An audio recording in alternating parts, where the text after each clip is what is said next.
warahmatullahi wabarakatuh. Alhamdulillahi rabbil alamin, wa bihi nasta'inu ala umurid dunya waddin.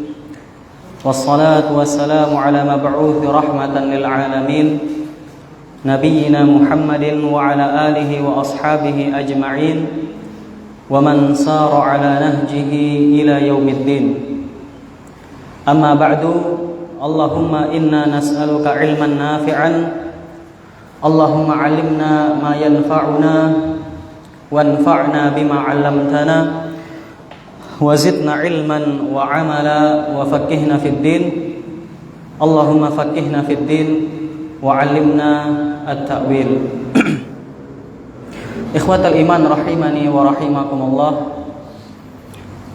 Para hadirin hadirat, bapak-bapak, ibu-ibu, teman-teman, seluruh yang hadir pada malam hari ini, yang semoga kita semua dimuliakan oleh Allah Subhanahu wa taala dan dirahmati oleh Allah.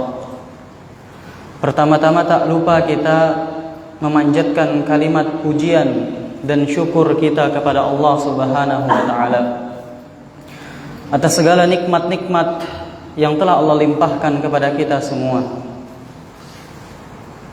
Nikmat yang tidak pernah putus, nikmat yang tidak dapat dihitung. Dan di antara nikmat-nikmat tersebut, ketahuilah yang paling agung, yang paling utama dan pertama untuk kita syukuri adalah nikmat Islam dan nikmat iman. Allah berfirman, menghikayatkan perkataan penduduk surga ketika Allah telah memberikan kenikmatan-kenikmatan yang ada di dalam surga. Maka penduduk surga ketika mereka berjumpa di dalam surga, Allah hikayatkan mereka berkata alhamdulillah, wa qalu alhamdulillah. Mereka berkata segala puji bagi Allah, alladzi hadana li hadza wa ma kunna linahtadiya laula an hadana Allah, yang telah memberi kita nikmat hidayah sehingga kita bisa masuk surga. Dan kita tidak mungkin bisa masuk surga kalau tidak diberi hidayah oleh Allah Subhanahu wa taala. Maka pada malam hari ini, alhamdulillah, nikmat yang sangat besar yang tidak Allah berikan kepada seluruh manusia pada malam hari ini. Allah berikan kita nikmat hidayah sehingga hati kita tergerak, langkah kita tergerak menuju rumah Allah, melakukan kewajiban kita salat berjamaah, kemudian dilanjutkan dengan menuntut ilmu syar'i. Dan menuntut ilmu syar'i lagi-lagi ini nikmat yang besar dari Allah. Banyak sekali keutamaan dalil yang menunjukkan menuntut ilmu syar'i. Di antaranya man istama'a qaumun fi baitin min buyutillah, yang berkumpul di rumah-rumah Allah membaca Al-Qur'an atau mempelajari Al-Qur'an, illa nazalat alaihimus sakinah, kecuali turun kepada mereka ketenangan, wa ghasyiyatuhumur rahmah, dan mereka diliputi rahmat Allah, wa haffathumul malaikah, mereka pun diliputi oleh malaikat. Ditafsirkan bahwasanya malaikat la tadau ajnihataha ridan bi talibil ilmi bima yasna. Dalam hadis lain Rasulullah bersabda, malaikat meliputi, maksudnya malaikat meletakkan sayap-sayapnya. Malaikat mendoakan para penuntut ilmu yang ada di majelis ilmu karena ridho atas apa yang mereka kerjakan. Wa dzakarahumullahu fi man indah, dan Allah sebutkan di hadapan makhluk-makhluk yang ada di sisi Allah Subhanahu wa taala. Kemudian selanjutnya Pak, tak lupa kita memanjatkan salawat serta salam kepada suri tauladan kita, yaitu Nabi besar Muhammad sallallahu alaihi wasallam beserta keluarga beliau, sahabat beliau, dan para pengikut beliau hingga akhir zaman. Bapak-bapak yang dirahmati oleh Allah Subhanahu wa taala, alhamdulillah, malam hari ini kita diberikan kesempatan oleh Allah untuk bersama-sama belajar. Dan insya Allah yang akan kita kaji pada malam hari ini temanya seputar hari akhir. Sebelumnya Pak, mungkin di antara bapak-bapak ada yang terbesit sudah di pikirannya bahwasanya hari akhir itu hari kiamat Pak ya. Ya, biasanya identik lebih sering hari akhir itu dimaknai dengan hari kiamat. Namun Pak, ternyata juga hari akhir itu termasuk makna di dalamnya adalah hari kiamat, hari akhirat atau apa-apa yang terjadi setelah kematian. Jadi yang terjadi setelah kematian itu ada dua alam Pak. Alam barzakh yang kita ketahui bersama dan alam akhirat. Nah, yang kita bahas malam hari ini mungkin maknanya lebih ke dalam apa-apa yang terjadi setelah kematian. Jadi walaupun lebih identik, lebih besar pemaknaan hari akhir itu kepada hari kiamat, namun ada juga ulama yang memasukkan atau mengartikan hari akhir ini adalah hari-hari kejadian-kejadian yang terjadi setelah kematian. Dan ini termasuk semuanya di dalam rukun iman yang kelima. Antu'mina billah wa malaikatihi wa kutubihi wa rusulihi wal yaumil akhir. Yang kelima, rukun iman apa kata Jibril? Dalam hadis Jibril namanya Pak, terkenal dengan hadis Jibril nomor 2 di Arba'in An-Nawawiyah. Wahai Nabi Muhammad, apa itu iman, rukun iman?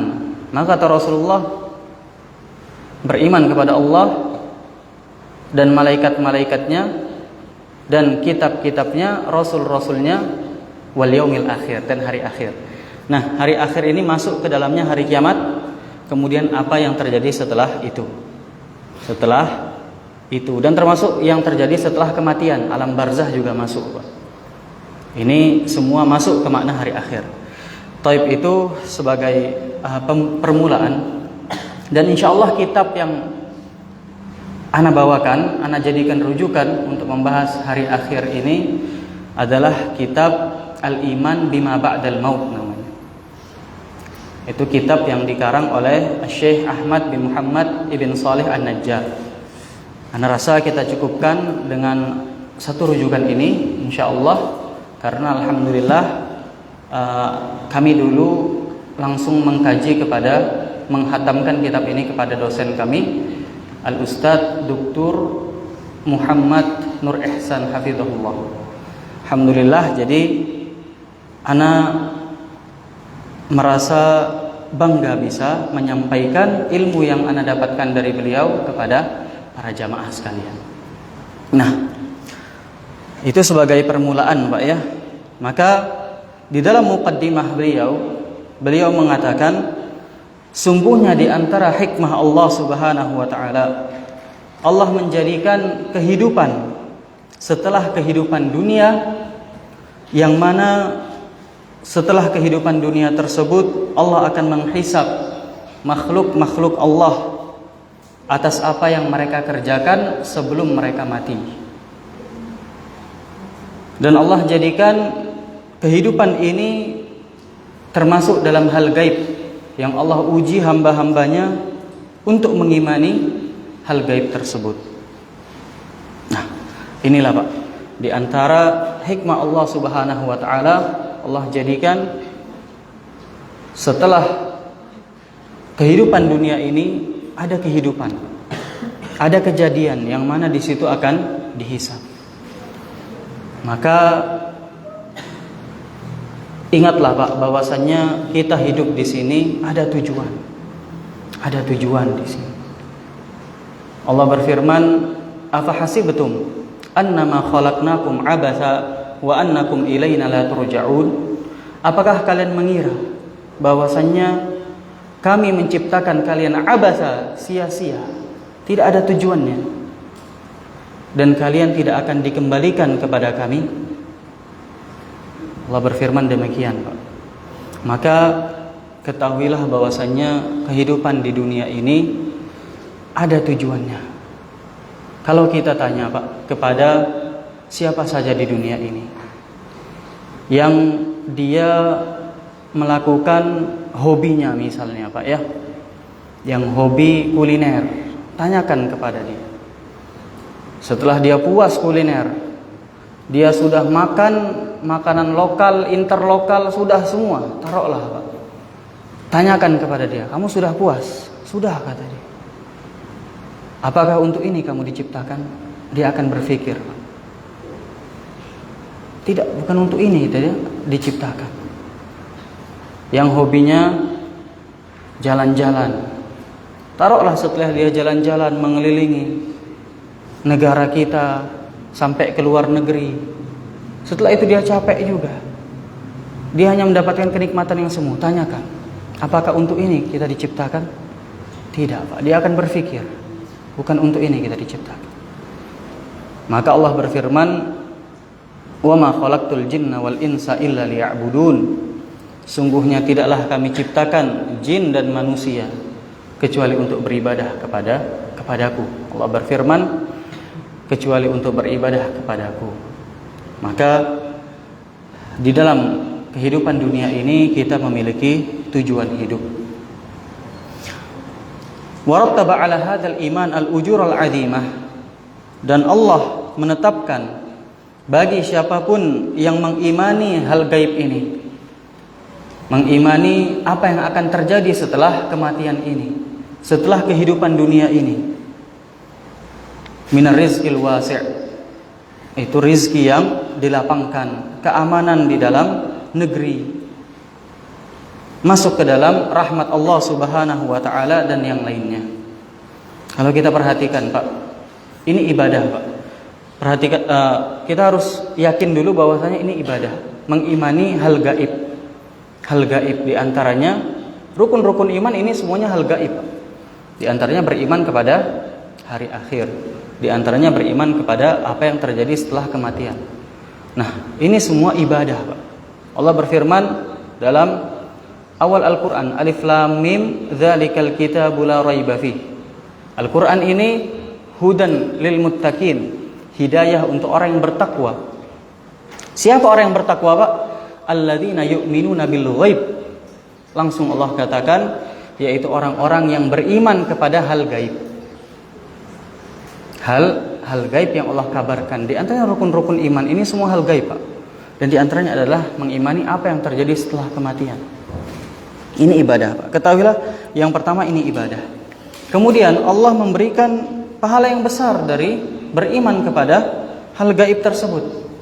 Rizki yang dilapangkan, keamanan di dalam negeri. Kita lihat Pak, negeri-negeri yang beriman kepada hari akhir, yang mereka tahu tujuan hidup, kita lihat Pak, maka negeri di situ aman. Negeri di situ aman. Perhatikan negeri Saudi itu Pak. Negeri Saudi walaupun kita katakan tetap ada namanya manusia Pak ya, yang melanggar hukuman Allah. Namun karena hukuman di sana merujuk kepada hukum-hukum Allah, karena merujuk kepada hari akhir, sehingga mereka menjalankan hukum-hukum Allah. Perhatikan di sana Pak, persentase kriminalitas di sana sangat sedikit, sangat minim. Bahkan kalau orang Saudi meletakkan mobil di pinggir jalan, itu nggak hilang Pak. Lupa ngambil kunci nggak hilang, karena takut pencuri Pak. Dijalankan di sana hukum Allah, takut pencuri dipotong tangannya. Wanita berjalan di malam hari aman Pak. Namun kita lihat, padahal Saudi negara yang berkembang kalau kita belajar IPS dulu Pak ya. Tapi kalau kita lihat Pak, negara yang maju katanya. Negara yang maju, taruhlah kalau di Asia ini Jepang, Korea, atau Amerika, Eropa, yang mereka tidak tahu tujuan hidup. Mereka tidak beriman kepada hari akhir ini. Kita lihat Pak, bagaimana negeri mereka. Artinya kalau negeri maju, pasti undang-undang di situ, qawanin di situ maju Pak. Kepolisian di situ pasti maju. Namun hanya embel-embel saja. Berapa persentase, maaf Pak ya, pemerkosaan di Amerika itu? Besar sekali Pak. pencurian. Luar biasa gangster itu. Sampai-sampai takut polisi itu. Kalau sudah di negeri Amerika Latin itu. Kalah sampai polisi dengan gangster itu. Nah, ini perbedaan yang sangat jauh Pak, antara orang yang tahu tujuan hidupnya, antara orang yang beriman kepada hari akhir, beriman kepada apa yang terjadi setelah kematian. Maka di situ ada perbedaan yang besar. Dia tahu Allah berfirman, "Yauma tajidu kullu nafsin ma 'amilat min khairin muhdara wa ma 'amilat min su." Pada hari itu engkau akan menemukan, tajidu kullu nafsin, bahkan seluruh jiwa akan menemukan apa yang dia amalkan hadir di hadapannya. Apa yang diamalkan muhdara, hadir di hadapannya, baik yang baik pun yang wa ma 'amilat min su, yang buruk hadir. Maka kita perhatikan Pak, sahabat ridwanullah taala alaihim, mereka sangat tahu Pak dengan maksud Al-Quran, maksud firman Allah tentang pengabaran hari kiamat, tentang pengabaran surga dan neraka. Dan kita lihat Pak, bagaimana kehidupan mereka. Bagaimana kehidupan mereka Pak? Jelas sekali Allah juluki mereka kuntum khaira ummah. Kalian adalah sebaik-baik umat ukhrijat linnas, yang pernah dikeluarkan di tengah-tengah manusia. Radhiyallahu anhum wa radu'an. Allah ridho kepada mereka, mereka ridho kepada Allah. Itu julukan langsung dari Allah, dari Rasulullah. Khairun nasi qarni thumma alladhina yalunahum thumma alladhina yalunahum. Sebaik-baik generasi adalah qarni, generasiku, sahabat. Kemudian yang setelahnya, kemudian yang setelahnya. Mereka mendapat gelar yang luar biasa, manusia-manusia terbaik. Oleh karena itu Abu Bakar, Umar bersedekah dengan ketika Rasulullah memanggil seruan jihad, siapa yang ingin mensedekahkan hartanya, menginfakkan hartanya fi sabilillah, pulang Umar sama Abu Bakar. Kata Umar, Pak, hari ini aku harus ngalahin Abu Bakar. Aku gak pernah ngalahin Abu Bakar. Dia ambil setengah hartanya hampir Pak. Dia tinggalkan setengah lagi. Umar orang kaya Pak, setengah hartanya diambil, setengah ditinggalkan untuk keluarganya. Dibawalah kepada Rasulullah SAW. Sampai ke hadapan Rasulullah, Abu Bakar sudah datang. Wahai Abu Bakar, kata Rasulullah, engkau bersedekah dengan hartamu di rumah berapa persen? 100% wahai Rasulullah, kata Abu Bakar. Apa yang kau tinggalkan untuk keluarga? Tawakal ala Allah. Besok rezeki daganganku itulah untuk makan. Masih ada ya Rasulullah. Maka Umar berkata, aku gak bakal bisa ngalahin Abu Bakar, kata. Mari kita lihat Pak, bukan hanya di zaman sahabat, hatta di zaman sekarang orang-orang bersedekah luar biasa. Orang-orang beramal dengan semangat. Karena apa motivasinya? Iman kepada apa yang terjadi setelah kematian ini. Maka Masya Allah, kadang-kadang kita ghibtah dengan orang-orang yang mempunyai harta, bersedekah dengan hartanya, mempunyai hafalan Al-Quran, membaca pagi dan petang, pagi dan malam, siang dan malam, mempunyai ilmu, dia ajarkan ilmunya. Dan ini sah Pak, ghibtah kepada golongan yang seperti ini. La hasada illa fisnatain, kata Rasulullah. Walaupun lafadznya hasad, namun maksudnya ghibtah. Apa perbedaan ghibtah dengan hasad Pak? Kalau ghibtah tidak menginginkan hilangnya nikmat tersebut Pak ya. Walaupun di dalam lafadz hadis ini la hasada, tidak ada hasad, maksudnya ghibtah Pak.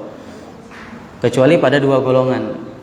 Orang yang diberikan oleh Allah harta, kemudian dia berinfak dengan hartanya, dan orang yang diberikan Al-Quran, dalam riwayat lain ilmu, kemudian dia membaca Al-Qurannya atau mengajarkan ilmunya. Sahabat pun demikian Pak. Sahabat pun demikian.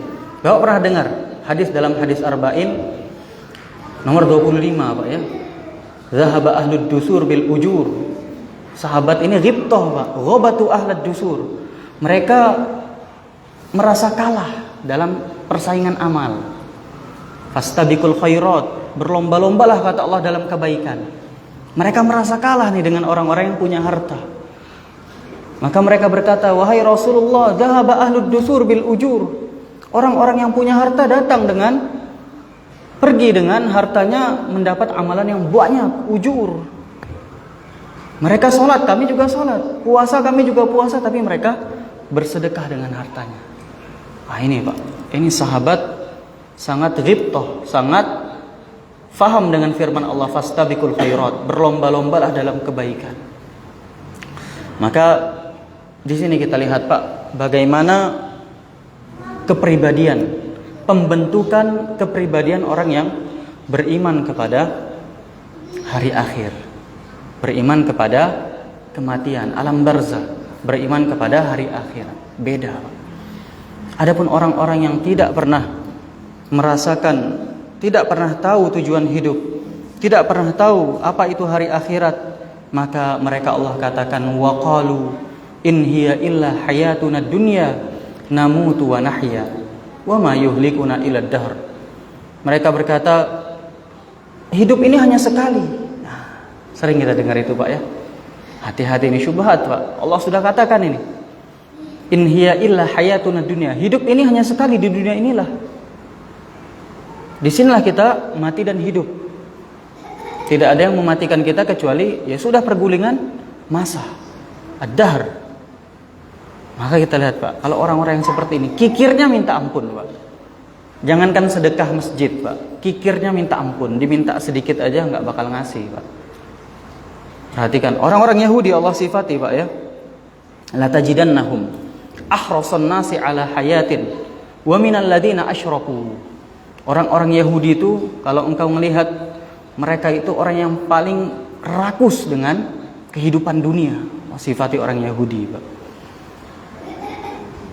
Yawaddu law anna ahaduhum law yu'ammaru alfasanah. Mereka berangan-angan kalau mereka hidup 1000 tahun. Padahal kehidupan di dunia ini sangatlah pendek. Mereka sangat rakus Pak. Mereka sangat kikir, karena mereka tidak beriman kepada hari akhirat. Mereka telah mengganti kitab suci mereka yang itu sebagai hudan wa rahmah, hidayah dan rahmat bagi mereka, namun mereka dengan beraninya mengganti kitab suci mereka sehingga mereka tidak lagi beriman kepada hari akhir. Dan lihat Allah sifati mereka, la tajidannahum ahrasan nas, sangat rakus. Mau yang lainnya mati, mau yang lainnya kalah saing, enggak peduli. Yang penting aku dapat harta sebanyak-banyaknya. Kikir. Allah berfirman, ulaika kal an'am bal hum adall. Kehidupan orang-orang yang tidak beriman kepada kematian, mereka seperti apa kata Allah? Allah yang berfirman, Pak. Kal an'am, seperti hewan ternak. Mereka hanya memikirkan yang mengenakkan perut mereka. Kal an'am kata Allah, Pak, bagaikan hewan ternak.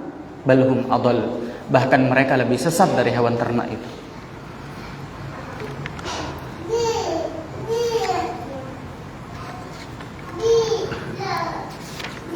Taib, kemudian beliau memaknai hari akhir, makna yaumul akhir. Apa makna dari hari akhir? Al-yaumul akhir huwa kullu ma yakunu ba'dal maut. Hari akhir itu adalah hari yang segala yang terjadi setelah al-maut, setelah kematian. Mimma akhbara bihin nabi, yang dikabarkan oleh Rasulullah sallallahu alaihi wasallam. Jadi ini pengertian hari akhir, Pak. Apa-apa yang terjadi setelah kematian. Ada ulama yang berpendapat hari akhir itu hanya hari akhirat. Karena memang hari akhirat itu nanti kita bahas, Pak, hanya satu hari. Dan ini hari yang paling terakhir. Makanya namanya hari akhir. Akhirat, akhirah, terakhir. Satu hari yang paling terakhir ini, hari akhirat. Namun jumhur ulama memasukkan apa yang terjadi setelah kematian, termasuk alam barzah juga termasuk hari akhir. Termasuk hari akhir. Oh, itu. Maka yang masuk ke dalam hari akhir adalah yang pertama alam barzah. Yang ada di alam barzah, yang pertama fitnah kubur.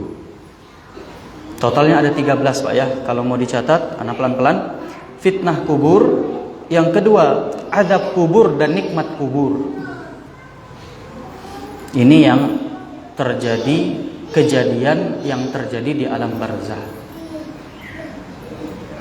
Kemudian wan nafkhu fis-sur, tiupan sangkakala.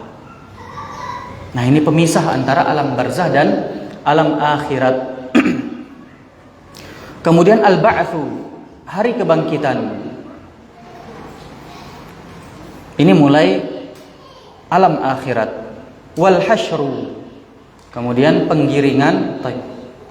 Kemudian penggiringan ke padang mahsyar. Kemudian asy-syafa'atu, syafaat udma, syafaat yang diberikan kepada Rasulullah sallallahu alaihi wasallam, karena di padang mahsyar kita disetop Pak sama Allah. Allah murka pada saat itu. Nah, subhanallah. Ini ada 13 kejadian di sini, dibahas satu persatu. Ya, kalau ada kesempatan insyaallah kita lanjutkan, Pak ya. Kita ambil semuanya kalau ada kesempatan Allah berikan kepada kita. Namun target kita malam ini alam barzah saja sudah alhamdulillah Pak, kita dapat alam barzah saja.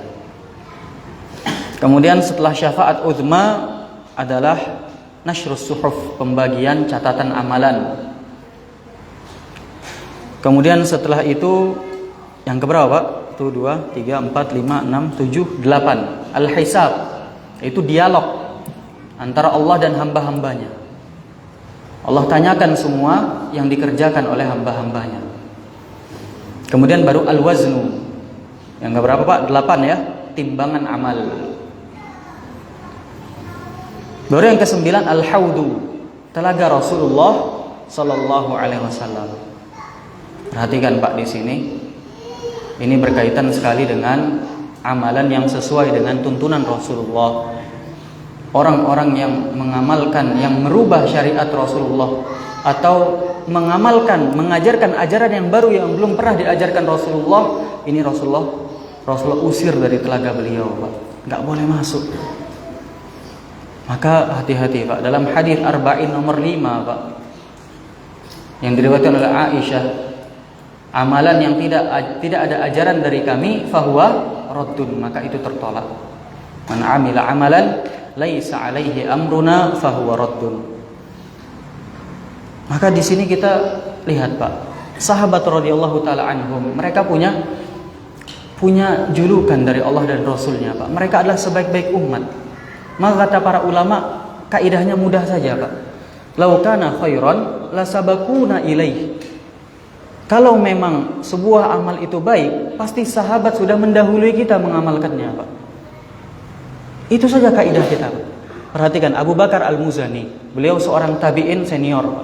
Beliau mengambil ilmu dari para sahabat. Beliau hidup di zaman para sahabat walaupun tidak ketemu Rasulullah. Tabi'in senior Pak. Sezaman dengan Hasan Al-Basri, Uwais Al-Qarni. Kata Abu Bakar Al-Muzani, "Ma faqa Abu Bakrin ashaba Rasulillah bi shaumin wala bis shalah." Abu Bakar tidak mengungguli sahabat Rasulullah dengan puasa ataupun salat. Padahal Abu Bakar, kita lihat kalau belajar akidah, menurut ahlu sunnah wal jamaah sepakat Pak, ijma', sahabat yang paling afdol adalah Abu Bakar As-Siddiq. Abu Bakar As-Siddiq. Kecuali kalau kita buka buku hadis, baru kita ketemu yang lain. Karena di situ yang dibahas adalah muktsirina fil hadis, yang paling banyak meriwayatkan hadis. Nggak ada Abu Bakar Pak. Nah memang Abu Bakar, kata Abu Bakar Al-Muzani, tidak mengungguli karena banyak puasa, banyak sholat, bukan karena banyak meriwayatkan hadis. Perhatikan Pak. Kalau kita lihat tuh muktsirina fil hadis, Abu Hurairah, Aisyah, Abdullah bin Umar, Anas bin Malik, Abdullah bin Abbas, nggak ada nama Abu Bakar Pak. Namun yang diunggulkan siapa? Dalam kitab akidah ahlu sunnah wal jamaah ijma' Pak, Abu Bakar yang paling afdol di antara kalangan para sahabat. Maka kata Abu Bakar Al-Muzani, bukan karena puasa, sholat, bukan karena meriwayatkan hadis.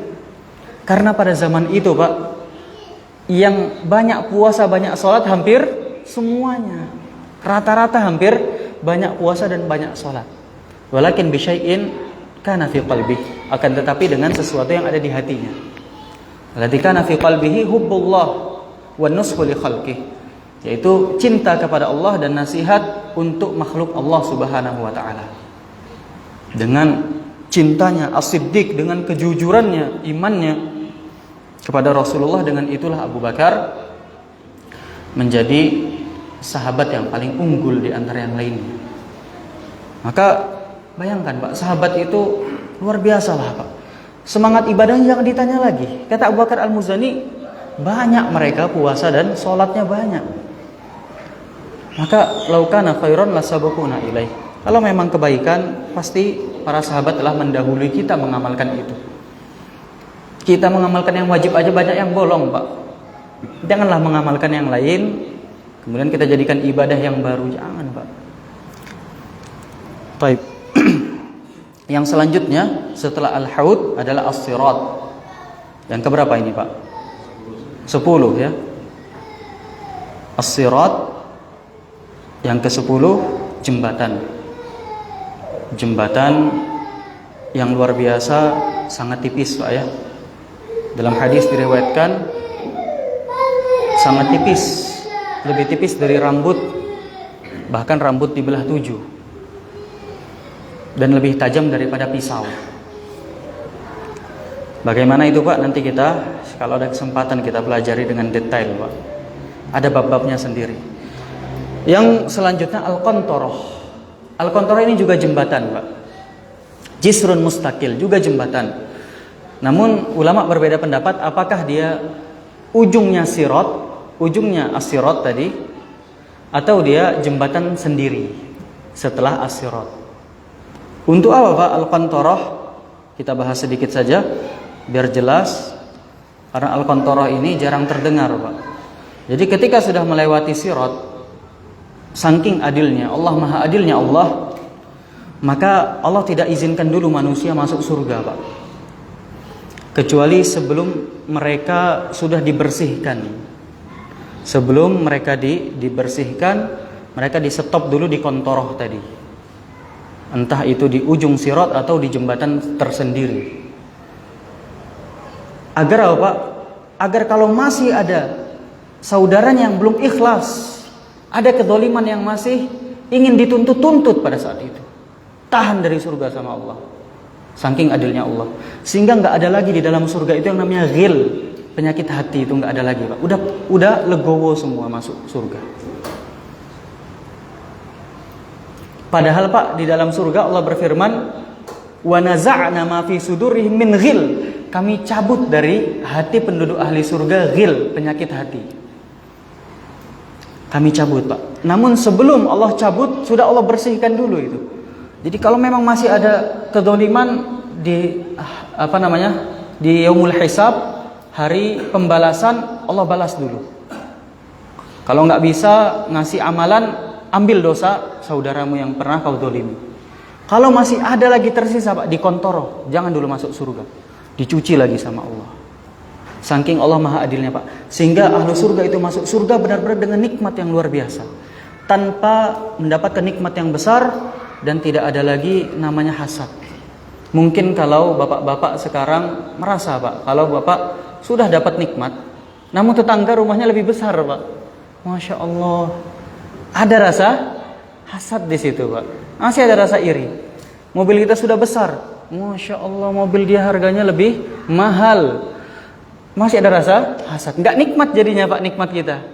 Di surga itu Pak, Allah jadikan nikmat itu benar-benar nikmat yang hakiki. Benar-benar nikmat yang hakiki, nggak pernah putus, nggak semu nikmatnya, hakiki kekal abadi, nggak pernah capek, nggak pernah loyo, terus merasakan nikmat.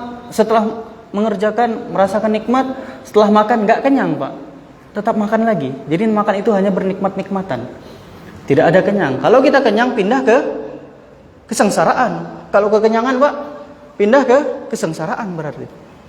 Nikmat surga tidak semu, kekal, tidak pindah ke kesengsaraan, dan tidak ada rasa hasad lagi di situ. Mungkin kalau kita masuk surga Pak, kalau kita melihat rumah Umar terbuat dari emas, rumah yang kita dapat terbuat dari kaca, kalau masih ada rasa iri dan hasad, nggak jadi nikmat Pak, bisa jadi. Namun kata Allah, sudah Allah bersihkan di hisab, di qantarah, pas masuk surga Allah cabut dari penduduk surga min ghil, dari penyakit hati. Sehingga benar-benar nikmat yang hakiki di dalam surga itu. Nah itu qantarah wal jannah, kemudian surga. kemudian neraka. Jadi ada 13 Pak kejadian yang akan terjadi di hari akhir. Apa yang terjadi setelah kematian ini? Di alam barzah ada 2. Sisanya alam akhirat. Alam akhirat kata Allah khamsina alfasana, 1 hari, namun rasanya seperti 50.000 tahun yang kalian hitung di dunia. 1 hari Pak cuman, tapi rasanya seperti 50.000 tahun di dunia. Alam barzah tergantung masing-masing umur kita Pak. Perhatikan Rasulullah SAW saja Pak. Beliau wafat tahun 11 Hijriah Pak ya. Beliau hidup di dunia 63 tahun. Alhamdulillah hidupnya diisi dengan dakwah kepada Allah. Alhamdulillah Pak. Rasulullah sebelum diangkat jadi Nabi dan Rasul 40 tahun Rasulullah memiliki akhlak yang mulia. Luar biasa Pak. Apalagi setelah diangkat jadi Nabi dan Rasul, berdakwah kegiatannya, alhamdulillah banyak pahala dari Allah. Nah kita sekarang Pak pertanyaannya, Rasulullah berdakwah 23 tahun, alhamdulillah kegiatannya. Kita Pak, kegiatan kita, maka kita harus lebih banyak lagi ibadah Pak. Dari sekarang kita mulai Pak. Kalau nggak sekarang kapan lagi? Nah sekarang pertanyaan, Rasulullah 63 tahun di alam dunia ini, di alam barzah sekarang kita tanya, sudah berapa tahun? Sekarang sudah tahun berapa Pak? 1443. Nah tinggal dikurangin sendiri Pak. Sudah berapa tahun Rasulullah di alam barzah? Mendapatkan nikmat kubur. Kalau Rasulullah SAW sudah dijamin. Nah, perhatikan Pak, berapa tahun lamanya perbandingannya antara alam akhirat, alam barzah dengan alam dunia yang sangat pendek ini. Baik. Maka ya itulah Pak. Allah berfirman, "Fala taghurrannakumul hayatud dunya." Jangan sampai kalian lalai. Jangan sampai kalian dilalaikan oleh kehidupan dunia. Kenikmatan yang ada di dunia ini semu, Pak. Kalau kita mendapatkan nikmat satu, kita akan pengen nikmat yang kedua, Pak. Wah, Ustaz, ana dari dulu suka saat baca koran otomotif, Ustaz. Ana dari dulu inilah Ustaz, mobil kesukaan ana. Sebut merek enggak, Pak? Inilah motor kesukaan ana ini, Pak. Pokoknya cita-cita ana punya motor ini, Pak. Ustaz. Taib kerja, beli. Alhamdulillah Ustaz, ana sudah punya motor ini, Ustaz. Jalan 1 tahun, 2 tahun bosan, Pak. Itulah nikmat dunia. Sudah kepegang itu, Pak, 2 tahun aja bosan, Pak. Sebelum kita punya aja itu indah di mata itu, Pak. Pas udah punya 2 tahun aja bosan. Udah bosan ngelihat punya yang lain, Masya Allah, keluaran terbaru, mereknya sama tapi lebih teknologinya lebih canggih, lebih menggiurkan. Ustaz, ana mau beli yang itu, Ustaz. Gak mau tahu, Ustaz. Belilah. Beli lagi. 2 tahun make bosan lagi. Ada keluaran yang baru lagi. Kayak gitulah, Pak, nikmat dunia semua. Maka kita, apakah untuk itu kita hidup, Pak? Untuk itu kita hidup? Tidak, Pak. I'lamu annamal hayatud dunya la'ibun wa lahwun wa zinah. Ketahuilah, kata Allah, sungguhnya kenikmatan dunia ini atau kehidupan dunia ini hanya permainan, dipenuhi dengan kelalaian, lahwun, zinah, berhiasan, wa tafakhurum bainakum, berbangga-banggaan antar kalian. Aku punya mobil ini, aku punya rumah ini, aku punya tanah segini, aku punya banyak tanah. Wa takatsurun fil amwali wal aulad, banyak-banyakan harta dan anak. Permisalannya seperti apa, Pak? Semu tadi, Pak. Kata Allah, kamatsali ghaithin, seperti hujan yang turun menyirami sawahnya petani. Kemudian sawah petani itu menjadi kuning. Indah di matanya. Dia senang. A'jabal kufar nabatuhu. Jadi orang kafir dimisalkan seperti petani. Dia takjub dengan nikmat dunia ini. Kemudian setelah dipanen petani, dibakar jadi gabah, habis. Summa yakunu hutama, kemudian jadi arang. Ketika gabahnya dibakar sudah habis Pak sawahnya. Yang tadi kuning ternyata jadi hitam semua. Yakunu hutama, jadi arang semua. Nah, itulah kenikmatan dunia ini semua. Sebentar saja nikmat di mata itu, setelah dipanen sudah dibakar, hilang keindahan itu. Maka Rasulullah SAW mewasiatkan kepada kita, fakunu min abna'il akhirah, maka jadilah anak akhirat afan. Wala takunu min abna'i dunya, dan jangan jadi anak dunia. Jangan jadi budaknya dunia. Ada trending ini, kejar sepatu brand ini. Diperbudak brand aja kita Pak lama-lama. Kita ngefan dengan motor ini, merek ini, diperbudak dengan merek aja kita lama-lama Pak. Habis waktu kita Pak. Padahal umur kita ini sebentar sekali Pak. Kata Rasulullah berapa?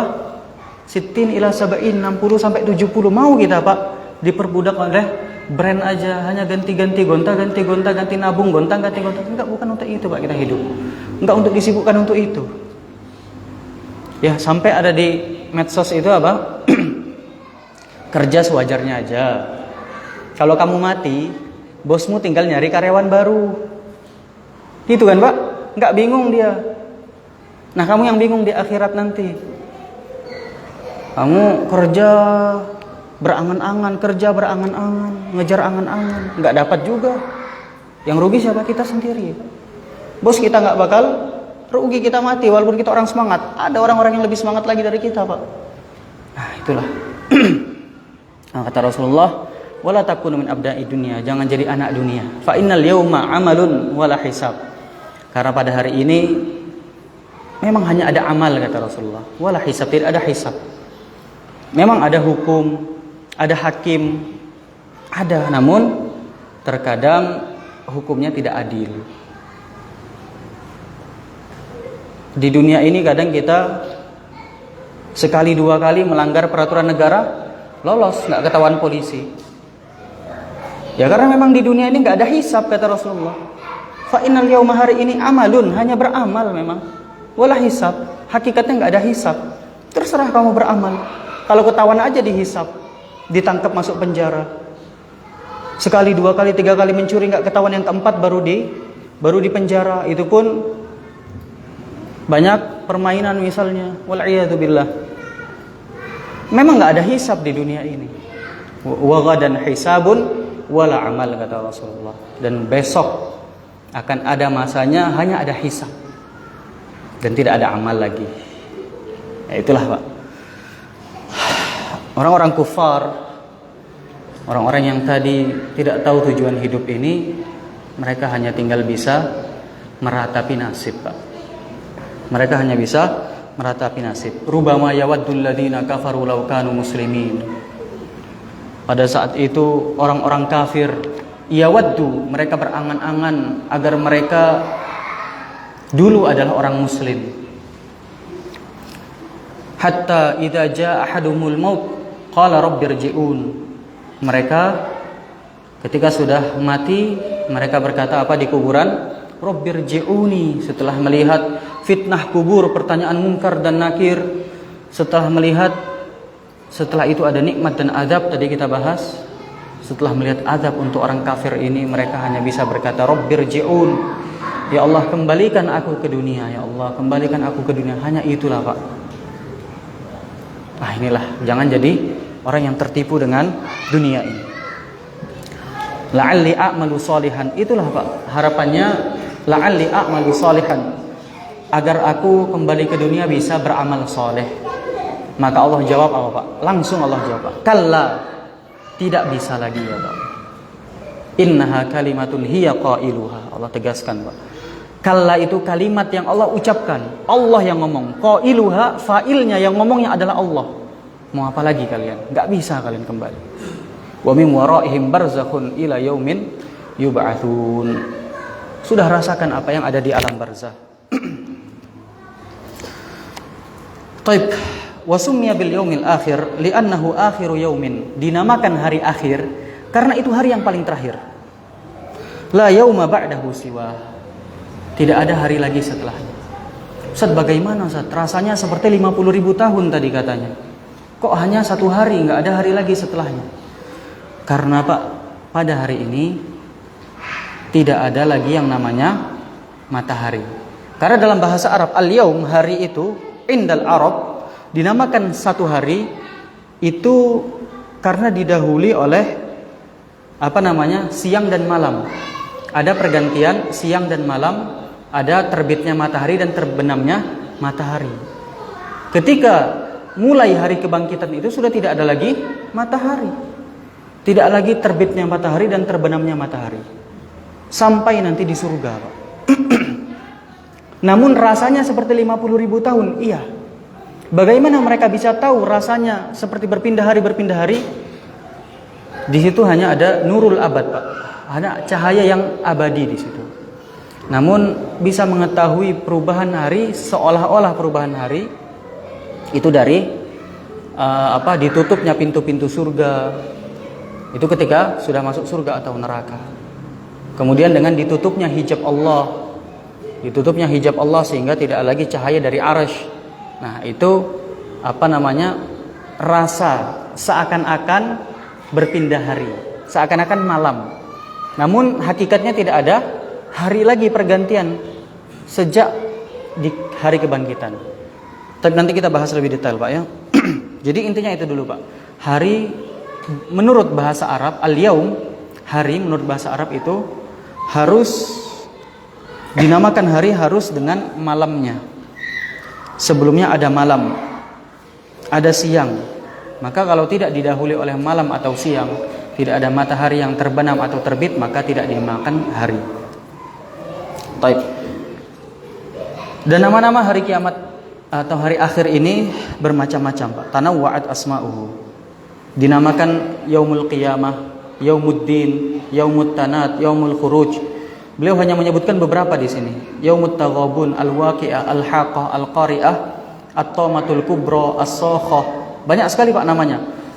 As-sa'ah, yaumul ba'thi, yaumul hasrah, darul akhirah, yaumul qarar, yaumul fasl, yaumul jam'i, yaumul khulud, al-azifah. Ini semua nama-nama untuk hari akhirat.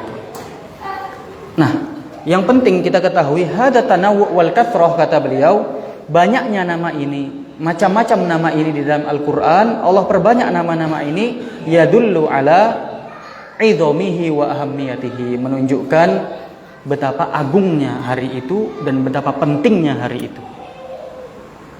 Maka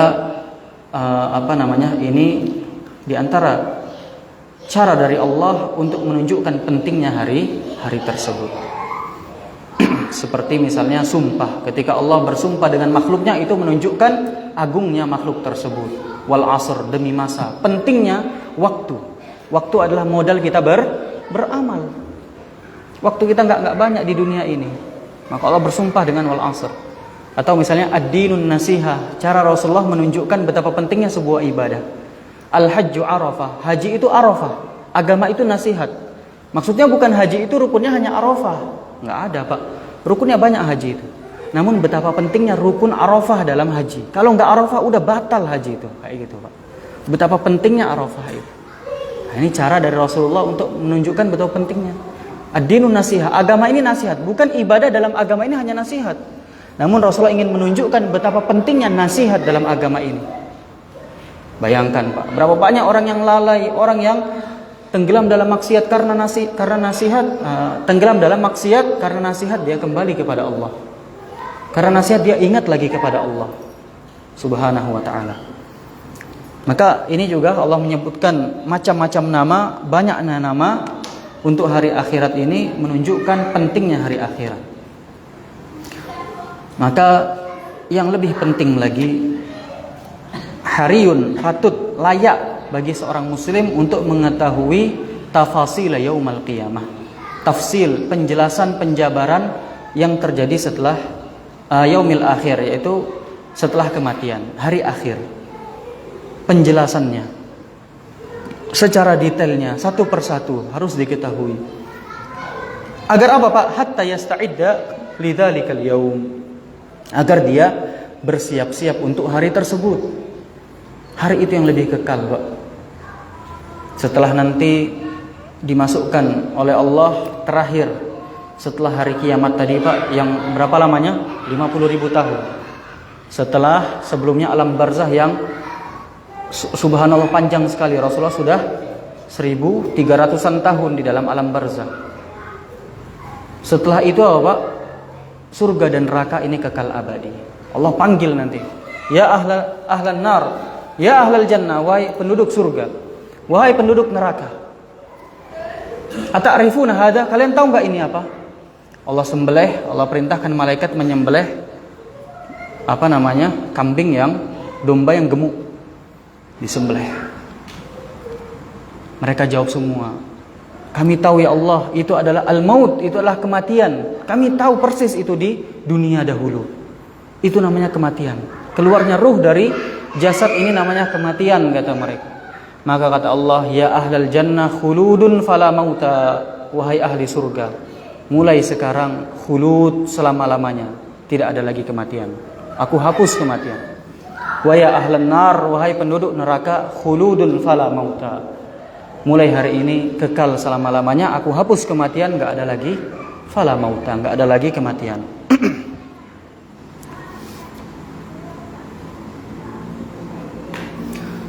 Wal yaumul akhir huwa yaumun wahid la laila fih.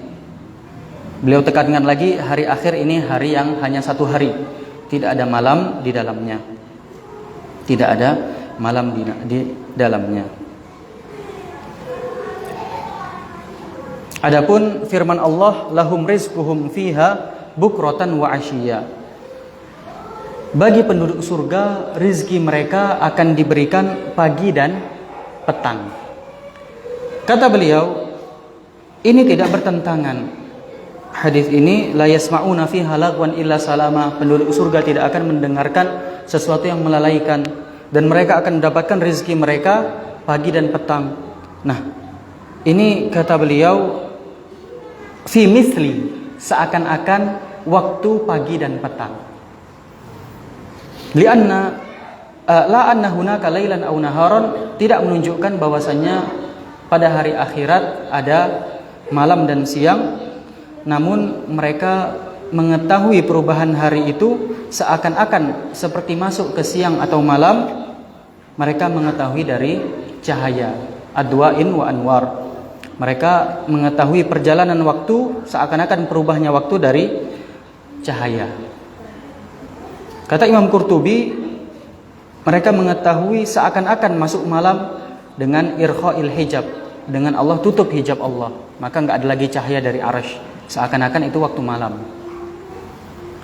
Wa ighlaqil abwab, Allah tutup pintu-pintu surga, jadi seakan-akan waktu malam. Padahal nurul abad, padahal sejatinya cahaya yang abadi. Enggak ada perubahan hari pada saat itu. Kemudian mereka tahu, siang lagi dari biraf'il hijab, Allah bukakan lagi hijab Allah Subhanahu wa taala, ada lagi cahaya dari arasy, wa fathil abwab, dan juga Allah bukakan lagi pintu-pintu surga. Dari situ taunya seakan-akan masuk waktu pagi atau malam. Hakikatnya hanya satu hari, Pak ya, hanya satu hari. Manzilah beriman kepada hari akhirat. Beriman kepada hari akhirat ini adalah rukun iman yang kelima di antara rukun-rukun iman, yang tidak akan sempurna iman seorang hamba kecuali dengan beriman kepada hari akhirat ini. Yang tidak beriman kepadanya maka fahuwa kafir, maka dia kafir, maka dia keluar dari Islam. La yastahiq bidzalika ismul iman, tidak lagi berhak atas nama iman. Allah berfirman, wa may yakfur billah wa malaikatihi wa kutubihi wa rusulihi wal yaumil akhir faqad dhalla dhalalam ba'ida. Barang siapa yang kufur kepada Allah, malaikatnya, kitab-kitabnya, rasul-rasulnya, utusan-utusannya, dan hari akhir, maka sungguh dia telah sesat dengan kesesatan yang sangat jauh. Dalam surat An-Nisa ayat 136. Allah juga berfirman, dalil yang berikutnya dalam surat Al-Mudaththir, ma salakakum fi saqar, apa yang menjadikan kalian masuk ke neraka Saqar? Jadi ashabul yamin, penduduk surga, bertanya kepada mujrimin, ashabus shimal. Qalu lam naku minal musallin. Kata penduduk neraka, kami dulu tidak sholat. Walam naku nut'imul miskin. Kami tidak memberi makan orang miskin. Kami bakhil. Wa kunna nakhudu ma'al khaidin. Kami sering ngobrol dengan orang-orang yang khaidin, orang-orang yang lalai. Sehingga ketika mereka tersesat, mereka menggibah, kita ikut gibah. Mereka tersesat, kita ikut tersesat. Wa kunna nukadzibu biyaumiddin, dan kami dahulu mendustai hari yaumiddin, hari akhirat. Dalil yang selanjutnya, wa wailul lil mukadzibin alladzina yukadzibuna biyaumiddin. Celakalah bagi orang-orang yang mendustakan, yaitu orang-orang yang mendustakan yaumiddin, hari akhirat. Maka ini dalil bahwasanya beriman kepada hari akhirat ini sangat penting. Maka yang tidak beriman kepada hari akhirat, tidak beriman akan ada tempat kembali yang Allah siapkan, dia tidak beriman kepada Allah Subhanahu wa taala. Yang tidak beriman kepada adanya hari pembalasan, dia tidak beriman kepada Allah Subhanahu wa taala yang akan meletakkan timbangan pada hari itu. Ini rukun iman, Pak. Rukun iman, ini permasalahan i'tiqad, keyakinan, maka konsekuensinya sangat berat. Bagaimana cara mengimaninya? Maka kata beliau, yakunu mujmalan wa mufassalan, yaitu dengan mujmal secara global atau mufassalan, lebih baik lagi dengan secara detailnya, mengimani seluruh yang sudah detailnya, semua yang dia ketahui. Mujmal wa huwal qadru alladzi la yatimul imanu 'abdi bil yaumil akhir illa bihi. Maksudnya global, yaitu beriman bahwasanya di situ ada hari akhirat yang Allah akan bangkitkan hamba pada hari itu. Allah akan balas amalan hamba pada hari itu. Cukup. Artinya secara global saja. Yang penting dia beriman, dia yakin bahwasanya akan ada hari pembalasan, akan ada hari mahsyar, akan ada hari penggiringan, akan ada hari kebangkitan. Hanya salah satunya saja. Yang penting dia beriman bahwasanya ada hari akhirat. Ini mujmal, beriman secara global. Ini juga, ini boleh. Ini minimal, Pak. Adapun mufassal secara detail maksudnya yaitu sesuai dengan ilmu, sesuai dengan ilmu yang telah dia dapatkan, yang telah dia pelajari, detail-detailnya 13 tadi, sejauh mana yang dia pelajari, dia imani, dia persiapkan untuk hari itu lebih baik lagi. Ini namanya iman mufassal. Yang pastinya semua ini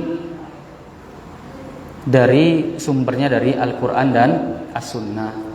Karena ini masalah akidah, Pak ya, masalah akidah, maka masalah hal gaib ini semua bersumber dari Al-Quran dan Sunnah. Masalah akidah, Pak, kita harus taslim. Kita harus taslim. Kita harus terima dalil. Terima dalil. Maka kaidahnya, kata para ulama, dalam mengimani hal-hal gaib ini yang berkaitan dengan keimanan ini, di antaranya rukun-rukun iman ini, katakan misalnya, Pak, sifat Allah. Aku mengimani bahwasannya Allah memiliki sifat marah, yaliku bijalalihi wa azamatihi, yang sesuai dengan keagungan Allah dan kemuliaan Allah, kebesaran Allah. Min ghairi tahrif, tanpa aku merubah-rubah. Wala ta'til, tanpa aku menafikan, meniadakan. Min ghairi takyif, tanpa aku bagaimanakan. Wala tamsil, dan memisal-misalkan. Nah, itu saja, Pak. Kalau masalah akidah, Pak, maka taslim saja. Inilah, kalau dalam masalah akidah, hal-hal gaib, masalah keimanan, maka tidak ada pilihan bagi kita kecuali taslim. Tapi kalau masalah fikih, Pak, akal diutamakan. Tapi sekarang kita bicara nih, Pak. Fikih, akal sangat diutamakan. Lihat, Pak. Akal dalam fikih, kedudukan akal dalam fikih luar biasa. Syartut taklif, syarat untuk jadi mukallaf harus berakal. Jadi kalau belum berakal, maka amalannya tidak akan sah. Kemudian tujuan syariat itu untuk menjaga akal. Maka apapun yang merusak akal itu haram dalam Islam, pasti, Pak. Khamar merusak akal, haram. Karena akal sangat mulia dalam ilmu fikih. Di antara pendalilan fikih itu kita nggak usah bicara yang diselisihkan, Pak. Yang disepakati saja, Al-Quran, Sunnah, Ijma', Qiyas. Ini disepakati oleh 4 madhab ulama fikih, Pak. Imam Abu Hanifah, madhabnya Hanafiyah. Imam Malik bin Anas, Malikiyah. Imam Muhammad bin Idris, Syafi'iyah. Imam Ahmad bin Hanbal, Hanabilah. Ini disepakati 4 ini, Pak. Sepakati. Yang mukhtalaf fiha banyak, Pak. Contohnya misalnya amalu ahlil Madinah, amalannya penduduk Madinah. Ini yang mengamalkan hanya Malikiyah. Kemudian syar'u man qablana, al-istishab, al-istihsan. Ini semua masih diperselisihkan. Enggak semua ulama madzhab fikih berdalil dengan ini. Tapi kita enggak usah bicara yang diperselisihkan. Kita bicara yang disepakati. Yang keempat, qiyas, Pak. Nah, qiyas butuh akal, Pak. Perhatikan dalam fikih. Makanya Ibnu Abbas minta didoakan oleh Rasulullah. Allahumma faqihu fid din. Rasulullah doakan, ya Allah jadikan dia faqih. Dia faham agama. Akalnya cerdas dalam masalah agama. Makanya beliau sangat paham tentang tafsir, fikih, beliau faqih Ibnu Abbas. Nah, qiyas ini sangat butuh akal, Pak. Qiyas ini contohnya misalnya oplosan. Ustaz, apa hukum oplosan? Hukum ngobat, Ustaz. Ada nggak di Al-Quran? Dalilnya yang sorih, yang terang-terangan menyebutkan oplosan. Nggak ada, Ustaz. Halal berarti. Maka kita jawab dalilnya qiyas. Perhatikan, oplosan dia memabukkan. Rasulullah mengatakan setiap yang memabukkan itu khamar dan setiap khamar itu haram. Setiap yang memabukkan faqaliluhu wa katsiruhu haram, sedikitnya atau banyaknya haram. Walaupun pada zaman itu kasusnya baru ada khamar, namun karena oplosan ini memabukkan, obat-obatan ini memabukkan, dikiaskan kepada khamar, memabukkan, maka hukumnya haram. Itu butuh fikih, Pak. Butuh akal dalam fikih. Dalam qiyas ini, Pak. Nah, ada lagi namanya qiyasu aksin, Pak. Qiyas terbalik. Qiyasu aksin, qiyas terbalik. Nanti ana sampaikan kenapa ana membahas fikih dulu ini. Kita sepakati dulu fikih butuh akal, Pak. Fikih sangat butuh akal. Ada namanya qiyas yang terbalik, Pak. Kalau yang tadi kan qiyas lurus. Ada yang terbalik, Pak. Contoh mudahnya Rasulullah bersabda. Sahabat bertanya kan, "Ya Rasulullah, ayati ahduna syahwatahu wa yakunu lahu fiha ajrun?"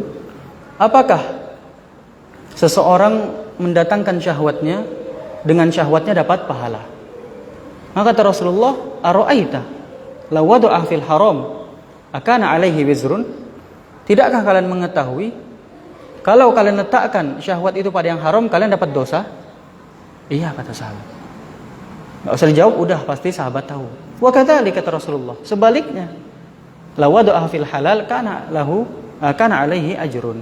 Maka kalau diletakkan pada yang halal, maka baginya pahala.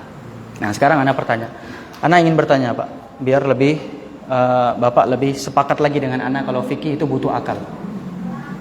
Ada qiyas terbalik dalam Al-Quran. Tadi kan dalam hadis. Ana kasih contohnya dulu biar Bapak paham. Qiyas terbalik, Pak, ya. Dalam Al-Quran itu surat Maryam. Awal surat Maryam, Allah berfirman, Kaf ha ya ain shad. Setelah itu apa? Dzikru rahmati rabbika 'abdahu Zakaria. Allah ingin mengkisahkan kisah kasih sayang Allah kepada hambanya Zakaria. Zakaria ini terus berdoa kepada Allah, Pak. Terus berdoa kepada Allah agar dia punya keturunan. Dia takut nggak ada keturunan yang melanjutkan Zakaria. Nah, kemudian Allah berikan, Pak. Ya Zakaria, inna nubashiruka bi ghulamin ismuhu Yahya.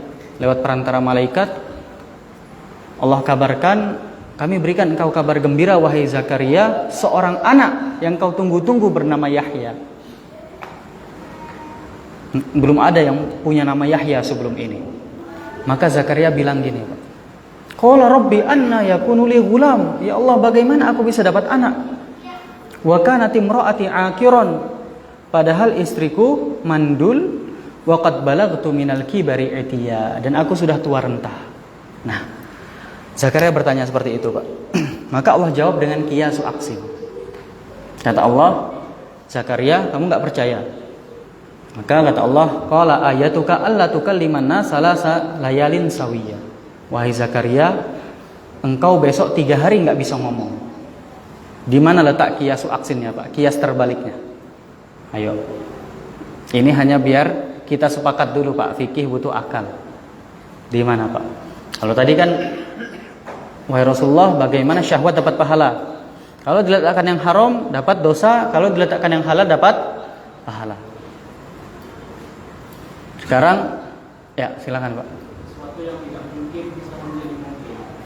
Sesuatu yang tidak mungkin bisa menjadi mungkin. Bagaimana, Pak? Bisa dijabarkan lagi? Dia seharusnya bisa ngomong dalam jangka 3 hari. Lalu Allah memberikan, Allah membuat dia tidak bisa ngomong. Tidak bisa ngomong. Jadi tidak, yang mungkin 3 hari ke depannya bisa ngomong, jadi tidak bisa ngomong. Baik.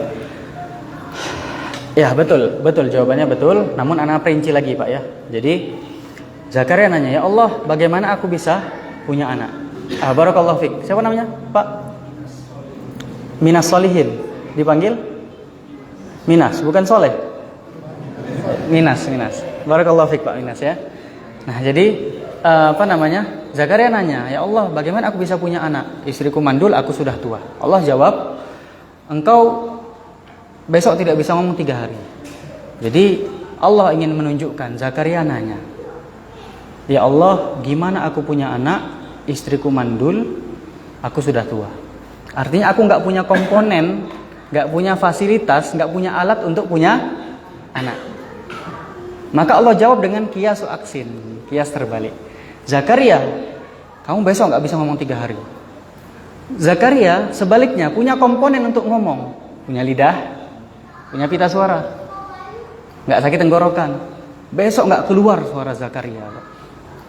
Nah, itu namanya qiyasu aksin. Masya Allah, Pak ya, butuh akal ya fikih.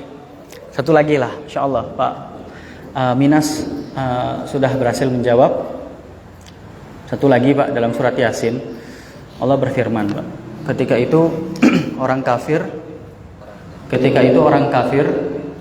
ana lupa tokoh-tokoh kafir Quraisy Mekah waktu itu membawa tulang yang sudah kering.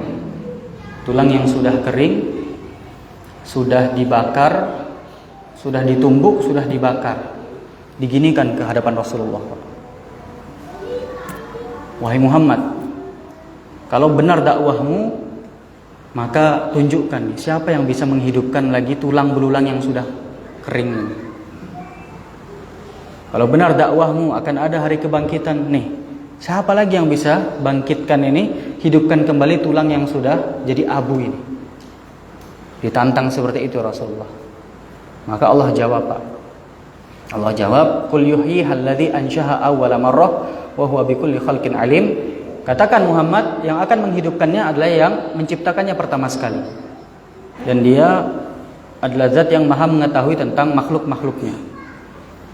Kemudian selanjutnya Allah berfirman, "Alladzi ansha'a lakum minasyajaril akhdari nara," yaitu yang menjadikan untuk kalian dari pohon yang hijau api. Dari pohon yang hijau api. Pohon ini, Pak, kalau kita searching di Google, pohonnya hijau, Pak. Mengandung unsur air yang banyak. Pohonnya basah, mengandung unsur air yang banyak. Pohon hijau, Pak. Kalau kita searching namanya pohon maroh dan pohon affar. Namun kata Ibnu Abbas, Pak, pohon ini sampai kami dahulu kalau ingin buat api, karena buat api zaman dulu nggak semudah sekarang, Pak ya. Kami potong bagian pohon ini sedikit saja, kami gosokkan kepada kayu apa saja jadi api. Itu zat yang telah menciptakan, yang telah menjadikan untuk kalian dari pohon hijau api. Di mana letak kiasnya, Pak? Orang kafir nanya, siapa yang bisa menghidupi tulang yang sudah jadi abu ini jadi manusia kembali? Allah jawab, Allah zat yang menghidupkan api dari pohon yang hijau, yang basah. Ini kias terbaliknya letaknya di mana, Pak? Kira-kira. Nah, inilah kias, Pak. Kalau tadi kan mudah, kias datar, khomar, oplosan, khomar. Oplosan ke memabukkan.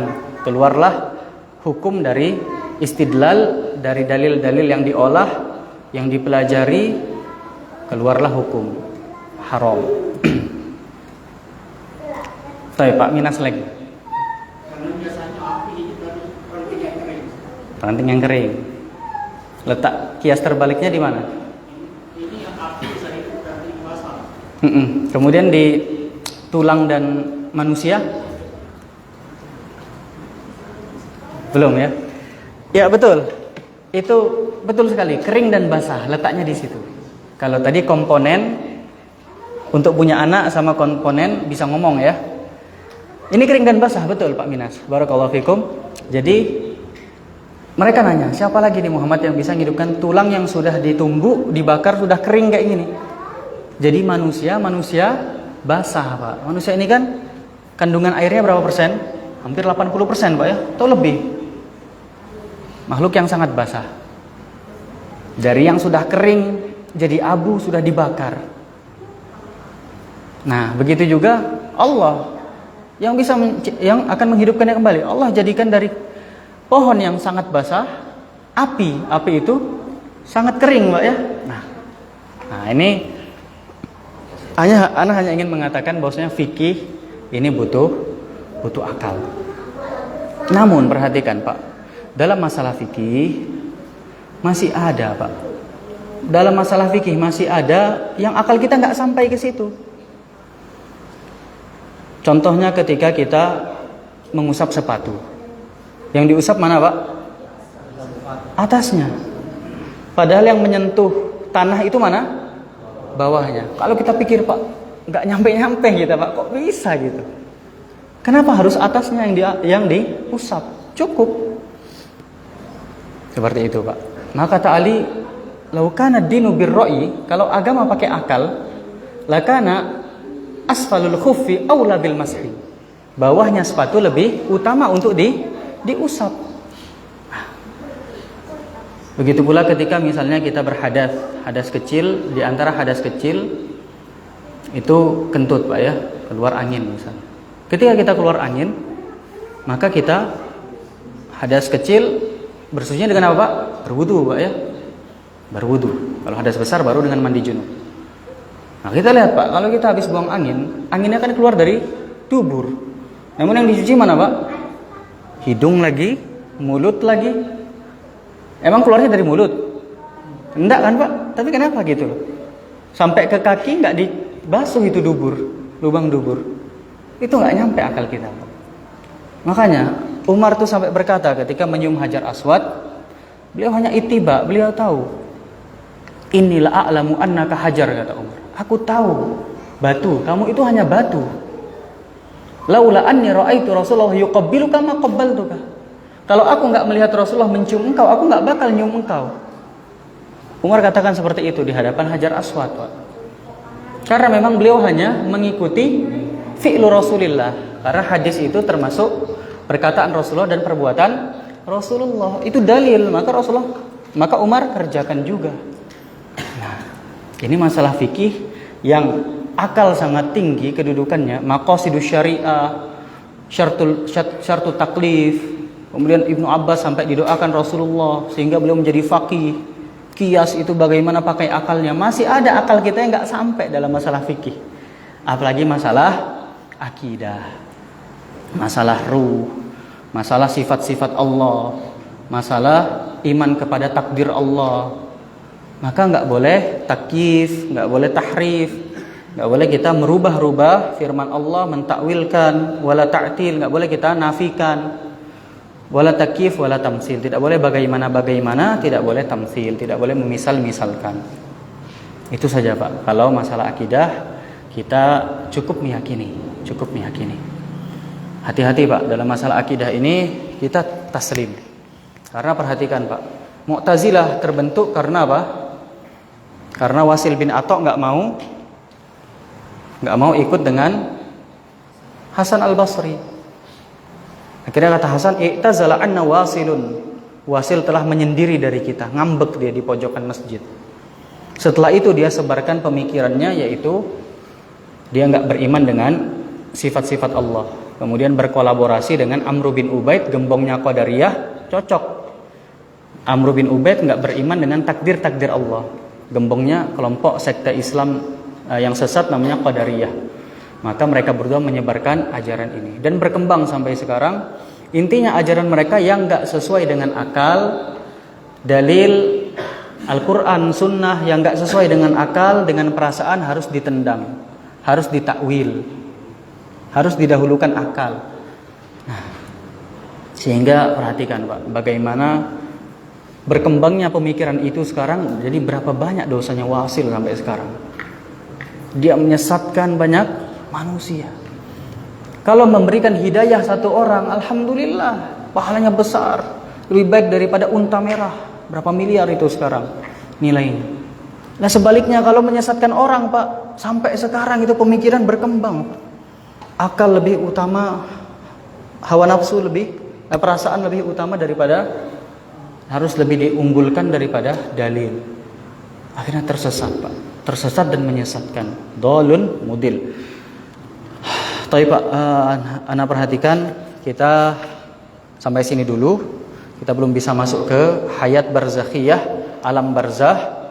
Insyaallah kalau ada kesempatan kita mulai masuk ke alam barzah. Di situ ada fitnah kubur dan ada nikmat kubur dan azab kubur.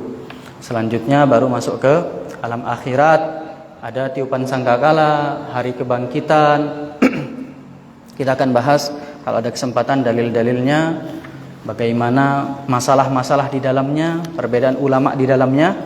Insyaallah kalau ada kesempatan kita akan menyelesaikan 13 kejadian yang akan terjadi setelah kematian. Yang mana semuanya intinya kembali kepada dalil, Pak. Kembali kepada dalil Al-Quran, Sunnah dan Ijma'. Bahkan dalil-dalil dalam rukun iman Pak, kepada 6 rukun iman ini dalilnya mutawatir Pak. Dalilnya sangat banyak. Hadis-hadisnya sangat banyak. Hadis-hadisnya sangat banyak, mutawatir. Hampir lebih dari 100 dalam setiap tabaqat, dalam setiap generasi. Dalam setiap generasi perawi hadis hampir lebih dari 100 yang meriwayatkannya. Taib, sebelum kita tutup, mungkin beberapa pertanyaan kita buka.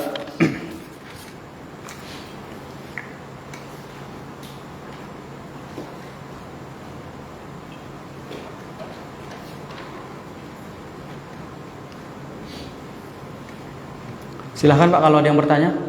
Ini pertanyaan agak panjang, Ana mau memahami dulu.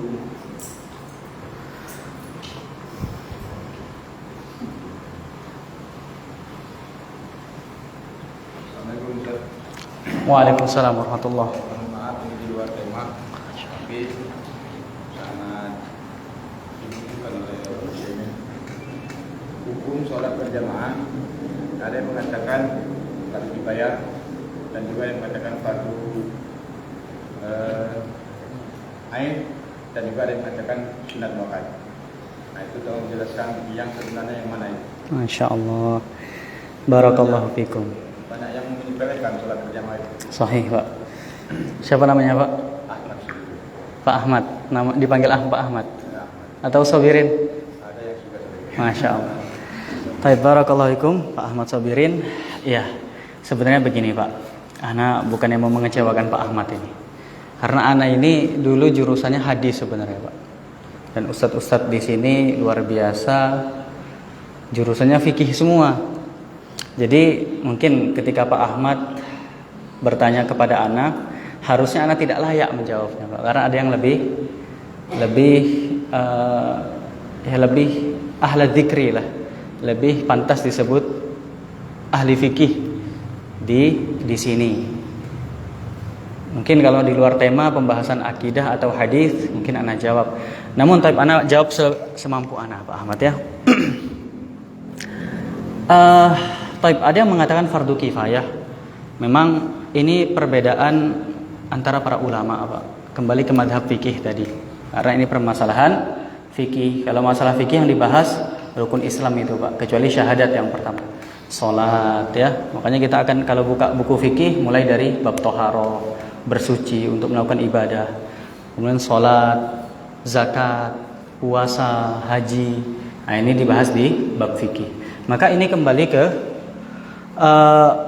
para mujtahid dalam masalah fikih. Jadi memang ada yang dinamakan muqallid, ada yang dinamakan mujtahid. Dalam usul fikih ada yang namanya awam, muqallid, ada yang namanya mujtahid.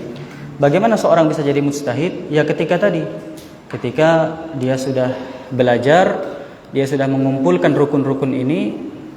Itu seorang mujtahid. Rukun pertama, rukun kedua, dalil. Ketika dia sudah mengetahui bahasa Arab, sudah faham dengan dalil, kemudian dia bisa beristidlal. Dia bisa menyikapi antara dalil-dalil yang am dan khos, mutlak muqayyad, zahir muawwal. Kemudian ikhtilaf para ulama, dia sudah bisa merojihkan, menyimpulkan. Maka ini dia bisa mengeluarkan hukum. Inilah 4 komponennya. Yang keempat hukum. Kalau dia sudah bisa mengeluarkan hukum sendiri dari dalil dengan cara istidlal, maka ini disebut mujtahid. Para mujtahid dalam fikih ahlu madzhab ada 4, Pak ya, yang tadi kita sebutkan. Hanafiyah, Malikiyah, Syafi'iyah dan Hanabilah. Ya, kalau memang ada mujtahid, memang ada mazhab yang mengatakan bahwasanya salat adalah hukumnya fardu kifayah. Wallahu taala alam. Syafi'iyah maksudnya. Sunnah muakkad tadi. Taib. Dan mayoritas negeri kita ini Syafi'iyah. Dan Syafi'iyah wallahu a'lam, kalau saya ingat fardu kifayah. Ustaz kita sunnah muakkad. Jadi memang kembali ke muqallid. Nah, muqallid ini orang yang taklid, fanatisme. Intinya dia mengikuti mazhabnya, mengikuti ulamanya. Namun boleh juga kita awam, kita muqaranah. Kita ambil yang rojih, misalnya dalam masalah wudu, membasuh kepala itu harus seluruh rambut, kemudian balik lagi. Itu kan madhab Hanabilah. Kita merojihkan itu ambil Hanabilah. Kemudian dalam masalah lain kita ambil Syafi'iyah. Masalah lain kita ambil Malikiyah. Kita ambil muqaranah, kita ambil perbandingan, kita ambil yang rojih-rojihnya boleh juga. Namun ada juga yang muqallid. Dan ini sah-sah saja kalau memang dia seorang yang bukan mujtahid. Justru kalau dia mau berijtihad sendiri haram.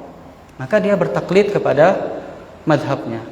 Kalau memang taklidnya ini atau dia memang seorang yang mengikuti madhab yang dia yakini benar, atau dia seorang muqallid, dia fanatisme, pokoknya ya aku Syafi'i, aku mengikuti pendapat-pendapat yang ada di Syafi'iyah. Bagaimana sunnah-sunnah wudu, bagaimana wajib-wajib wudu. Walaupun berbeda dengan Hanabilah, dengan Saudi misalnya, aku nggak peduli. Aku hanya taklid, aku fanatisme, taklid buta.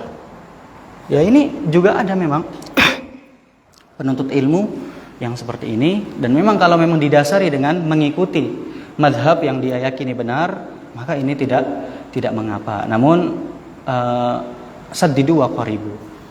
Kembali kepada kaidah carilah kebenaran, terus pelajarilah fikih, dalami. Mazhab Syafi'i saja ada yang qadim, ada yang jadid, ada yang lama, ada yang baru, ada yang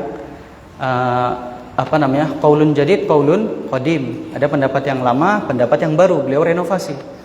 Maka kita pun juga bisa saja ketika memang kita meyakini ya ulama kita atau mazhab yang kita yakini benar adalah Syafi'iyah. Kalau hukumnya memang fardu kifayah, ya sudah kita yakini fardu kifayah. Namun saddidu wa qaribu. Namun wallahu alam, kalau ditinjau dari dalil, hukum salat berjamaah bagi laki-laki itu hukumnya wajib. Wallahu ta'ala alam, ana lebih condong kepada ini, pendapat yang berpendapat bahwasanya hukum salat berjamaah di masjid itu wajib. Itu wajib. Karena banyak dalilnya. Di antaranya Rasulullah mengatakan, aku ingin aku memerintahkan seorang menghidupkan api, kemudian aku suruh kumandangkan azan, kemudian aku datang ke rumah-rumah orang, aku lihat rijal, laki-laki yang tidak mendirikan salat, fa uharriku alaihim buyutahum binnar, aku bakar rumah-rumah mereka dengan api, dibakar sama Rasulullah. Dan banyak dalil-dalil yang menguatkan pendapat bahwasanya bagi laki-laki salat berjamaah di masjid itu wajib. Wallahu taala alam. Tinggal ditanyakan kepada asatidah yang lebih senior dan yang lebih sesuai jurusannya. Karena termasuk ustadz yang junior sekali di sini kalau dibandingkan asatidah yang ada. Taib barakallahu fikum. Taib, satu pertanyaan lagi kita berikan kepada ibu-ibu. Ini sudah ada kertasnya ya Bu ya. Ini juga di luar tema. Kapankah suatu nama menjadi berharokat akhir, majzum dan mansub? Ya ini kembali ke bahasa Arab Bu ya. Pak. Enggak, majzum dan mansub. Mohon pencerahannya biar tidak bingung lagi. Masya Allah. Syukran jazakallah khairan. Wa jazakillahu khairan. Ya, sebelumnya ana mau katakan silahkan belajar bahasa Arab Bu ya di ma'had ya. Insyaallah ana sudah melihat ma'had ma'had yang baru mau dibuat, yang dibangun di sini masyaallah. Kemudian ada ma'had belajar bahasa Arab Bu ya. Kalau memang ada untuk ibu-ibu belajar Bu bahasa Arab, intinya di sini kembali ke bahasa Arab. Kalau memang berharokat apapun kalau ada makna, maka sah-sah saja Bu. Sah-sah saja. Mau berharokat mansub fathah atau berharokat majzum. Anak-anak alhamdulillah namanya yang pertama berharokat mansub, tajana. Artinya taj itu mahkota. Nah ini domir nahnu. Jadi tajana. Jadi mahkota kami. Keduanya fakhiroh, yang fakhiroh itu kayak mobil fakhiroh, sayyarah fakhiroh, mobil yang mewah kayak gitulah. Jadi tambahannya mahkota kami yang mewah gitu. Fakhiroh artinya mewah, harokatnya majzum, sukun. Memang fakhiroh. Tapi aslinya dhammatain sih Bu. Cuman ketika di akhir kalimat dibaca majzum. Tapi intinya ya kembali ke ada makna atau tidak. Ada makna atau tidak, maupun berharokat majzum, mansub, marfu. Kalau memang berharokat fathah, sukun, dhammah, kalau ada maknanya maka sah-sah saja. Kapan nama harus majzum dan mansub? Tidak ada dalilnya, ini ijtihadi. Intinya kalau ada artinya bagus, maka ini sah-sah saja. Nah, untuk ibu lebih detailnya lagi, insyaallah belajar bahasa Arab, ibu lebih leluasa, ibu lebih paham lagi nanti.